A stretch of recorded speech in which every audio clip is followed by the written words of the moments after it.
Now in Singapore, we are very, very small, only about 710 square kilometers, 5 million population. And you can see in comparison with other world cities that we are often many times smaller than other world cities. And because we are also a country, we have no hinterland. So that makes planning particularly important for us because we only have so much land resources. So these are the kind of competing land needs, not just the regular ones that you see for cities, but we also have other military requirements as well as water treatment, storage, etc. And these pose constraints on our developments as well. For instance, airport, we have noise controls, height controls, power plants, we have safety requirements, etc. At the same time, we want to try and safeguard sufficient land for good quality of life. So that's a tough balancing act that we need to do in Singapore. And also try to build sustainably as well for economic growth, maintaining our cultural and heritage, being environmentally responsible. So for us, in terms of planning, the key objective would be trying to balance economic growth and development to achieve what we consider sustained economic growth and to do resource efficiency and security and maintain a high quality living environment. And we underpin the work with land use planning. We have various factors, resource management, pollution control, transport, etc. But all of these are all underpinned by land use planning. I won't go through all of them given the time, but I'll just bring you through a couple of examples. For instance, for resource management of water, we have 4 different national taps, meaning we have 4 major sources, water from our local catchments, recycled water, etc. And in planning the water sustainability, we do look at the entire water loop to try and pin down where does the water go from start to end, what are the possible things that we can do to further enhance the efficiency of the use of water and our water resources. So an example is that we built this deep tunnel sewage system, which is a wastewater conveyance treatment and disposal system that's like 30 to 40 meters underground. And that frees up a lot of land on the surface because now with that deep tunnel, we channel it to 2 sides of Singapore, on the east and the west. So the in-between treatment plants and other pollution problems are all freed up. So with treatment plants at the end. So that's how we look at our problems and try to, at the same time, improve the land efficiency and the resource efficiency of what we do.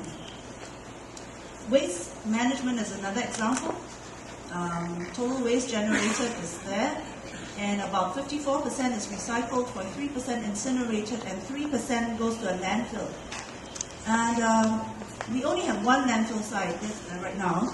This is offshore. It's one of the islands that we have.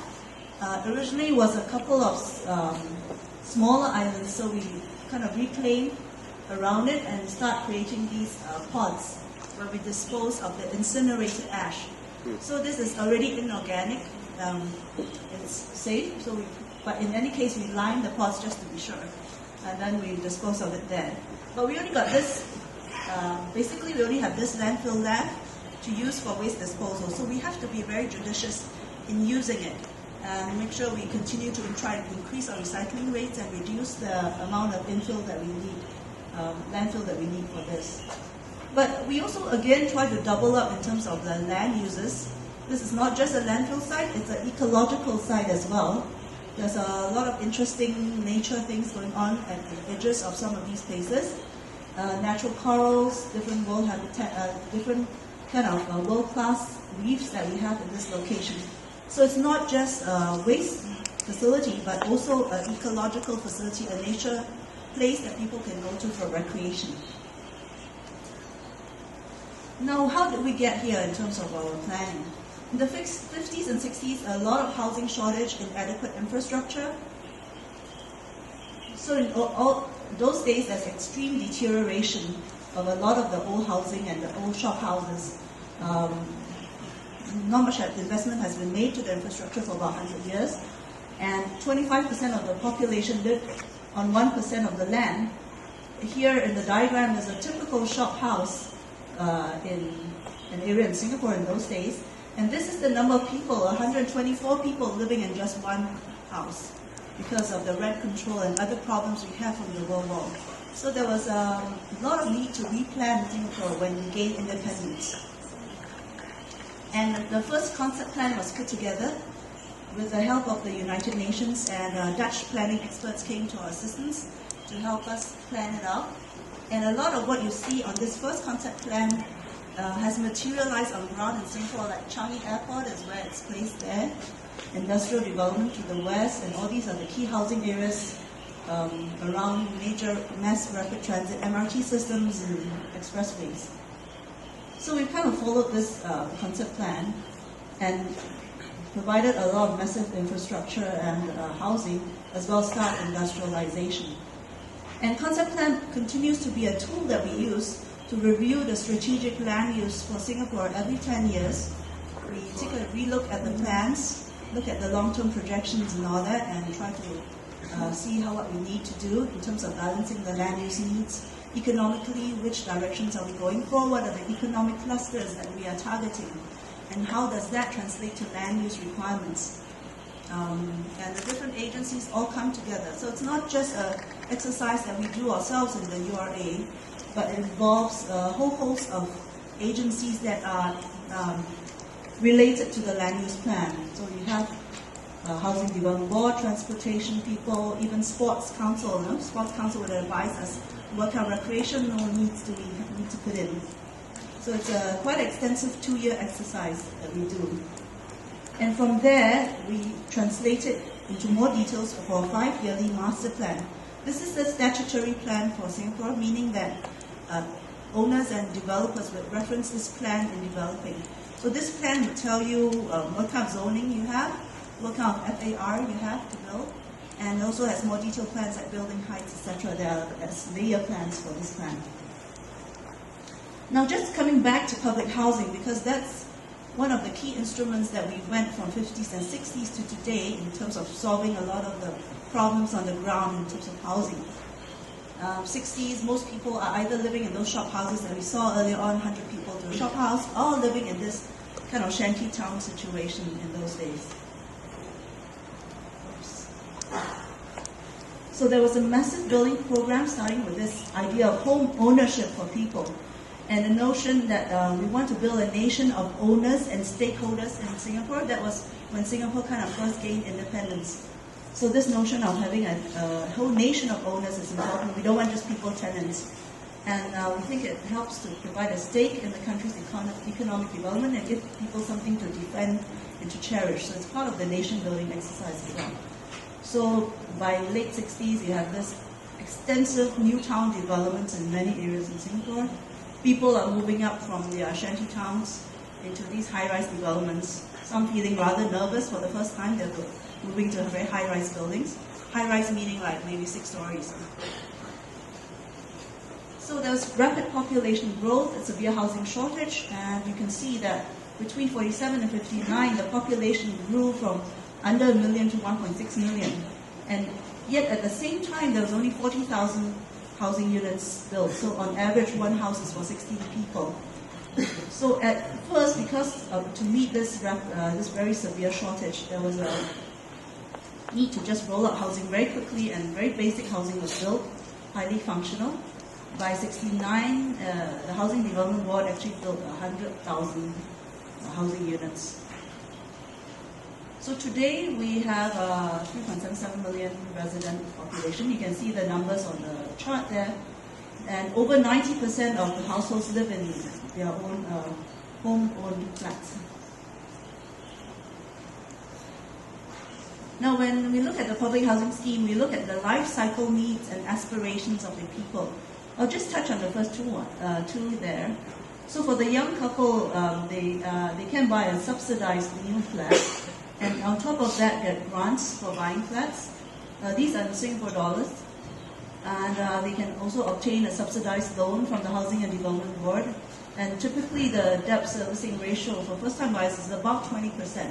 So it is very affordable, and most of them don't fork out any money out of pocket, because we have the Central Provident Fund, which is like a retirement fund that's co-funded by both the owner, the employer and employee, So you basically take money from that to service your debt. So most people don't need to take money out from their pockets for this. And in recent times, on top of that, there's another special grant for people of low income. So on the right-hand side is the income level. So for instance, if you're not earning more than 1,500 per household, on top of your 40,000 that you already got, you get another 20,000 grant to make the housing affordable for these lower income people. And then for the aspiring family, what can they look for? They can look for a choice of larger flats. And we also have this executive condominium, which is like a sandwich class between, because for the Housing Development Board public flats, you need to earn less than $8,000 per month per household. So young couples, many of them would potentially exceed that after a few years of working. So for when they start having families, they could upgrade to an executive condominium, which also has allocation requirements. Your income cannot be more than, for instance, $11,000. And for the maturing estate, because we started building housing in the 60s, there's continual investment in the upgrading and the renewal of these estates with neighborhood level renewals, lift upgrading, because the old flats, the lift didn't stop on every floor, and you have even full redevelopment. For instance, in the city center sites, where the densities were much lower in the early days, now they're being torn down, the residents relocated to adjoining or nearby new flats at much higher density, and the land is freed up for either new public housing or even private development. So this encourages younger families to also move into the mature estates. So just a picture of the same estate, same angle photo, it's renewal. And because the public housing program is also a social program to build family and social cohesion, the additional grants for staying with or near your parents, multi-generational facilities, and the mix of flat types. That's quite important for us in Singapore, that we don't build just all big flats in one block. We mix it up with small flats, big flats, so your neighbor could be someone of lower income, and you've got higher income people in the same flats. So you mix the population around. There's also an ethnic integration program, meaning that we do keep an eye on the distribution of the different races. Those of you who are familiar with Singapore, you know we have about 70% Chinese, maybe about 12 to 15% Malays, and about 8% of Indians, etc. So we try to maintain that kind of balance within the block of flats as well, because you don't want suddenly a whole kind of ghetto or something going on there. Now, not everyone can afford home ownership, so there are also rental flats, and these are heavily subsidized. You look at that, $30 Singapore dollars per month. So that's hugely subsidized, and they're very much in demand. So recently, and the stock is about 5%. So recently, we've been trying to tighten up the regulation there as well to make sure that they only go to the needy people. And then there's escalation rate in the rental after a few years, that people don't just stay there forever, even though they're driving around in a Mercedes-Benz. So over the decades, we've built 23 towns all around Singapore. You see that in orange color. And the red lines are the MRT lines. So we try to locate them along the MRT lines. And they are not just dormitory housing, but a real fully integrated town with schools, facilities, shopping, etc. And we try to maintain the environment and add in new facilities to refresh the place as well. I read somewhere a statistic that says Singapore has more Olympic-sized swimming pools than the whole of the United Kingdom, because we keep putting in new pools in every estate, and the schools also have pools. So you can see the different generation of public housing from the 60s to the 2000s. And this idea of regenerating and renewal is very much integral to our plans. And for the new towns that we're opening up, those that we're starting from scratch now, we also try to emphasize more on the sustainable principle.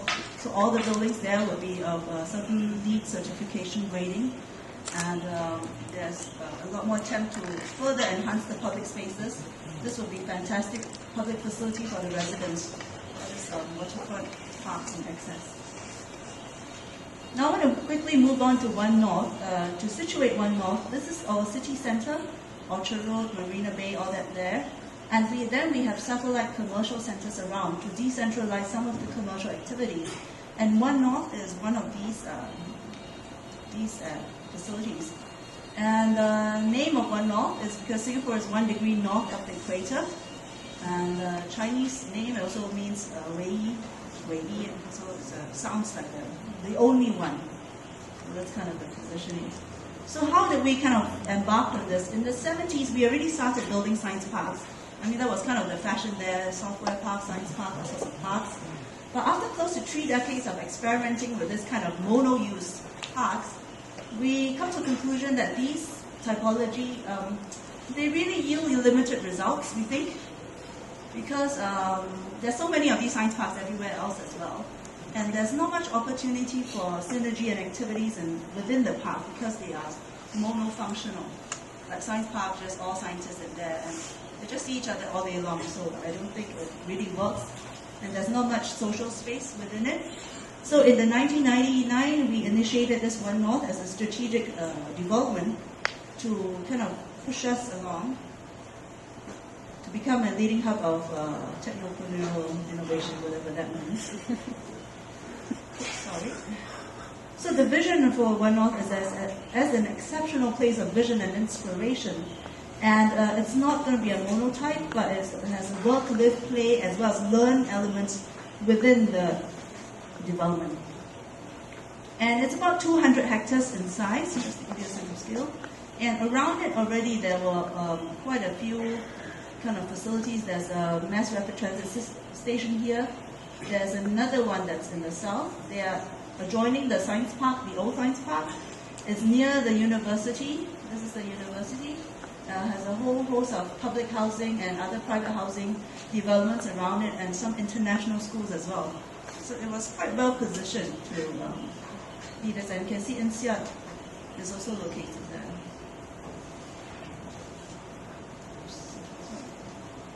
So the key planning strategies that drive the formulation is this idea of dynamic, fine-grained mixed use, seamless connectivity, rejuvenation, and a unique identity. And this is kind of the Zaha Hadid. It was an international master planning competition. So this is Zaha Hadid's one of the concept kind of 3D that she has. And the notion is that there will be clusters of different excellence, so some for biomedical, some for info communication technology, some for media, etc. And the plan was not to lay everything out in stone, cast it in stone, but to leave room for flexibility, because you don't know what are the other new industries, new clusters in the horizon. So you don't want to predetermine everything up front. And we feel that by seeding these things with public research institutions, it really helps to strengthen it. So it's not just about private and businesses and investments, but public research institutions. So this is just the concept that instead of the mixed use, instead of having them just next to each other, we try and mix it up within the development as well. That's just a conceptual notion of how it looks like.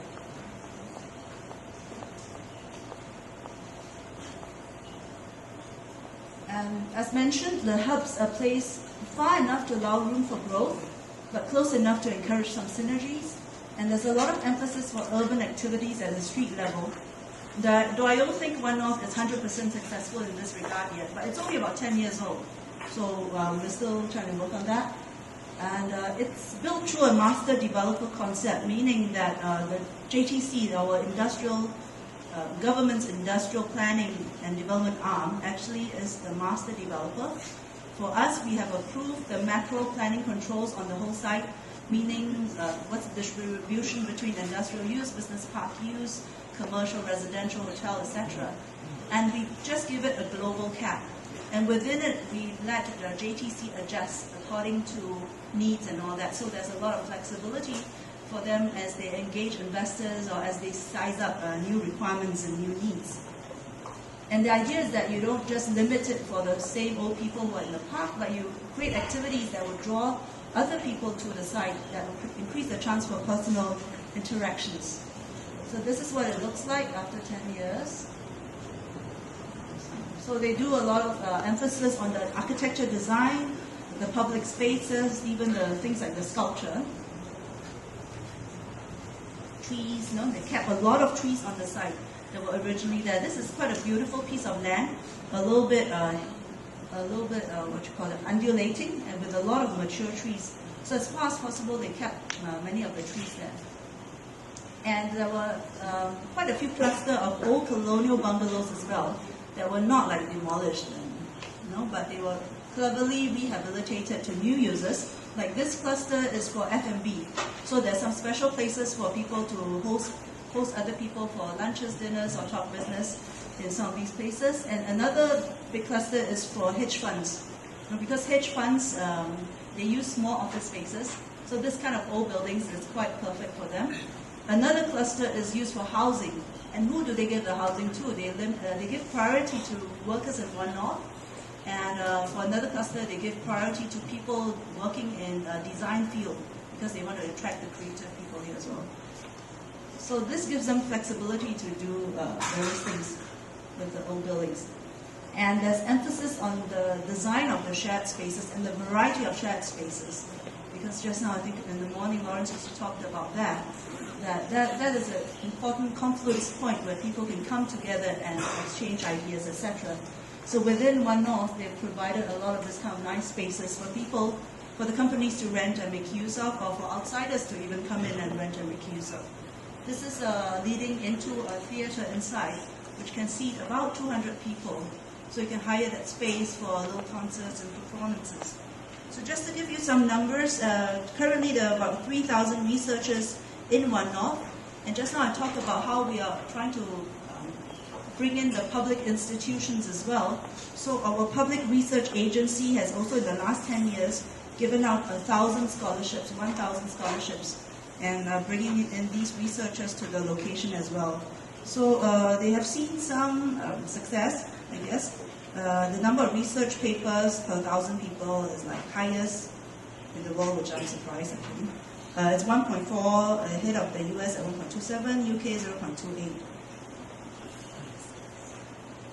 And it is also important for the development agency and economic agency to attract the right people to the facility. For instance, our Economic Development Board, as well as the Research Institute, A-STAR, they work very hard to attract what we call Queen Bees, the key researchers in the world on certain topics.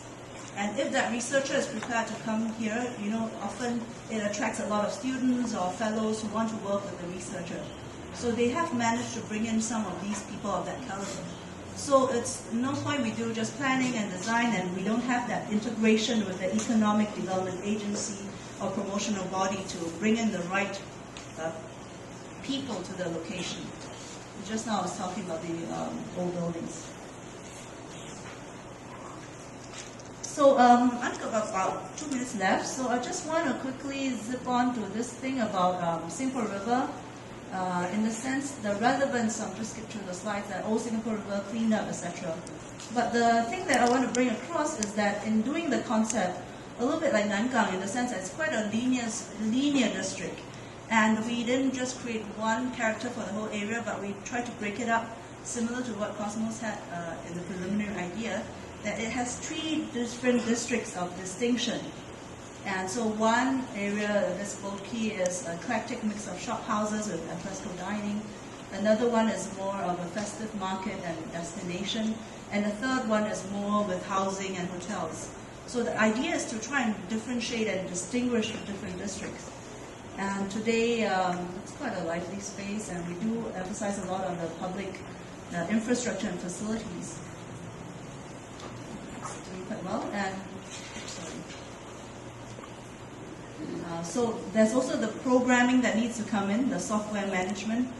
after all the infrastructure is done, or at the same time, you have to bring in activities to make the place known to people. So we do try to do that as well, and we are trying to work more closely with the stakeholders to bring in the right type of activities. I think you also have that same idea for Nangang, to start bringing in various music festivals and things into the location. This one is another location near the city, originally a shipyard area. I thought it was interesting in relation to how you have also a mix of public and private land. And this was the kind of land ownership. Yellow for us is state land, pink is the private land. So there's a whole different kind of mishmash of ownership there. And it used to be a shipyard area, quite a big mess in the 70s. Cleaned up, we did a master plan, phased out the industrial uses to elsewhere around Singapore. And then we took a two-pronged approach where those who are on lease from the state, we moved them and then just resettled. Private owners, we encourage them to follow the redevelopment plans to redevelop, but we set a time period for them to move their facilities out, so that at least your neighbors know that you're not doing a shipyard when he's building a condo next to you. So that gives certainty to the other people. And we try to rationalize the parcellation and give incentive for the redevelopment in terms of allowing him to convert the use to a condominium in this case. So we have to rationalize the land parcels through buying and selling to each other, state and private selling to each other. And there's coordination across various agencies to put in the infrastructure for the area. We need a lot of new roads and substations, etc. So today, this is before, and today this is more or less what it looks like. Okay, I think I will stop here. I will just end this here. This is what it looks like today. And if I could just jump right to the end. I'll leave across most of the slides so you can look through the rest. It's just about Marina Bay, again about activities, the importance of having activities for place identity for the area. And this one I thought was a relevant example for the hills that you have in Nangang, the hillside, where we try to create public spaces, interesting public infrastructure and architecture that draws people to the hills. And even this thing, this walk, forest walk. So today it's a very attractive place for various people to go to for family activities as well as exercising. So just a quick word on the Lee Kuan Yew World City Prize. This is a biennial international award that we give to recognize individuals and organizations that have made outstanding contributions for creating good sustainable urban communities around the world, and looks at innovation in tackling urban challenges. So these are the 4 key kind of criteria that we look at. And inaugural winner was Bilbao, not because they did the Guggenheim, but because they had 30 different regeneration projects across like 25, 30 years that really transformed Bilbao from an industrial place to a regenerated, still industrial, but with other uses as well. So I encourage those of you interested to come by and take a brochure later. I think that's it. And Inter is also with us. Sorry. Yeah, that's the prize. And Inter is also one of our partners. Okay, thank you. Thank you very much.